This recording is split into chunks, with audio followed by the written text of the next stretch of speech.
All right, first of all, what's your name? And yeah, what's your name? My name is Teague. Most people call me Mo. What martial arts do you know? I know lots of martial arts. I can't do all of them, so there's a distinct difference. So I know from when I started judo, karate a long time ago, they were my first arts, and then I moved on to boxing, Thai boxing, wrestling, sambo, which is like Russian judo, uh, Brazilian jiu-jitsu, lots of different uh, lots of different martial arts. But knowing them and doing them, like I say, is one thing, and doing them is another. So Where are you originally from? um, I'm originally born in Cornwall. Why did you move to Weymouth? My father was in the Navy, so he was obviously the Navy was posted at Portland. That's where he left the Navy, and that's where we stayed. How long have you been teaching martial arts? Teaching about 23 years. What first got you interested in mixed martial arts? Mixed martial arts or martial arts generally? Martial arts generally. Martial arts generally. I think it was the Bruce Lee boom, what's known as the Bruce Lee boom, when Bruce Lee exploded onto the scene in the 1970s. Everybody wanted to do martial arts. So having been bullied at school, I thought it would be a good way out of that. It wasn't, but it was fun anyway. What would you do to me if I had annoyed you and we were in a ring together and there was no chance that you would get your license revoked? Like if I came at you with a right jab right now, what would your response be? In the context of sport or in the context of self-defense? In the context of self-defense. Um, who knows? It's an abstract notion, isn't it? To say that I would do something because what I would do would depend on what you were doing or what your intention was. How long were you in the army? 15 years. What exactly did you do in the army?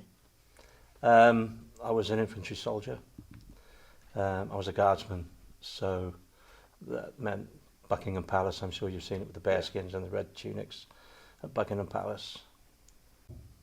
When you joined the army, was it originally what you had planned? Yeah, it was. So Only due to the fact that I didn't have a good education. I say a good education. I had a good education, but I didn't take advantage of that. And I think back in those days, in the 70s and 80s, the military, be it the Navy, the Army, or the Air Force, was a way out of that. You know, it was an option. If you didn't have good qualifications, then probably you'd go into the military or something similar. why did you decide to leave the army? I think the army made that decision for me. There's a story there, but I won't divulge that. But What did you do after you left the army? when I left the army, I started up the martial arts centre. Didn't you used to be a bodyguard or work on the door? Yeah, I did. I do. I've done that. As a, what can I say, in parallel with the martial arts. I think the two go hand in hand really with my military background and my martial arts background, and I was drawn into the CP world, close protection world, which is the bodyguarding. Again, it's one of those things you can't talk too much about it just as a generic experience. You can't name names. And bearing in mind, there are different types of bodyguards. So you've got your people that would look after people like Madonna and people like that. But then again, you've got to look at people that are under threat, people like scientists, people that work with animals, for example. They're under a high threat level. So not everybody is a celebrity. They're the minority bodyguards. There's a lot of going behind the scenes bodyguarding that goes on. And I think you're alluding to the fact that also I worked as a bouncer for a number of years.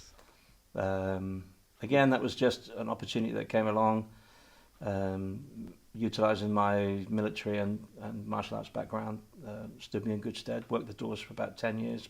Did you enjoy your time being a bouncer? Yeah, I did, yeah. It was different to what it is now. There was no CCTV cameras, there was no badge scheme, for example. It was a bit Wild West, I suppose, but yeah, it was fun. When you were a bouncer, you built up a bit of a reputation. Why is that? I was good at my job. Fair And I enough. was probably a little bit of a loose cannon at the time, working my way through some issues. So yeah, I was good at what I did. You also had a nickname as a bouncer, if I want to go back to that. What was it and how did you get it? Well, I was called lots of things, I'm sure, at the time. For a short time after when one of these mass brawls, I was known as the mechanic, but that was because I'd taken a monkey wrench to defend myself. Why did you decide to stop working at the door? I hurt somebody quite badly. I was either going to go to jail or seriously hurt somebody. And I was advised by a good friend, and I took his counsel. He just said, I'm going to go to prison or really hurt somebody. And I did actually hurt somebody quite badly. So that kind of decision made itself. How do you feel about the fact that you're essentially training and teaching people to have the ability to, or the skills to hurt another person? Well, you could look upon it that way, but Yeah. you could also look upon it the fact that the more ability somebody has, the more confidence they have, the more likely they are probably to avoid violence because they understand the implications. So we don't actually breed that mentality at all. We're trying to produce better citizens, if you like. How does it feel to watch your students get better and learn? Well, that's our reason to be. I mean, we're not here, like I say, from a commercial point of view. We're not a business or anything like that. We're a club, and we're here to produce better citizens. So my payback, if you like, is all about watching students get better. And some of the students have been here 10 years, and we've seen young children grow up to be young men, and we're very proud of that.